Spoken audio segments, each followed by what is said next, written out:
Hello friends, ഇന്ന് നമ്മൾ നോക്കാൻ പോകുന്നത് 9th വീക്ക് നോമിനേഷൻ റിസൾട്ടാണ്. ഈ ആഴ്ച 8 പേരാണ് നോമിനേഷൻ ലിസ്റ്റിലുള്ളത്. അപ്പോൾ നമുക്ക് വോട്ടിങ്ങിലേക്ക് കടക്കാം. ഒന്നാം പൊസിഷൻ വാശിയേറിയ മുന്നേറ്റം നടത്തി അനുമോളാണ് കരസ്ഥമാക്കിയിരിക്കുന്നത്.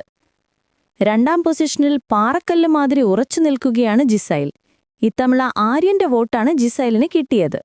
മൂന്നാം പൊസിഷനിലേക്ക് 100 തള്ളപ്പെട്ടു. നാലാം പൊസിഷനിൽ ലക്ഷ്മി എത്തിപ്പെട്ടു.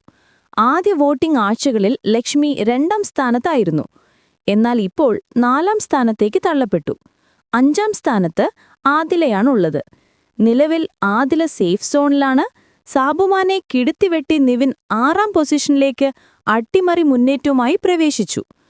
7ാം പൊസിഷനിൽ സാബുമാൻ തള്ളപ്പെട്ടു. ഡേഞ്ചർ സോണിൽ നിൽക്കുന്ന സാബുമാൻ ഈ ആഴ്ച പുറത്തേക്ക് പോകാൻ സാധ്യതയുണ്ട്. 8ാം പൊസിഷനിൽ ഒനീൽ പ്രവേശിച്ചു. ഒനീലിന് നല്ല വോട്ടിംഗ് കുറവ് കണ്ടുവരുന്നുണ്ട്.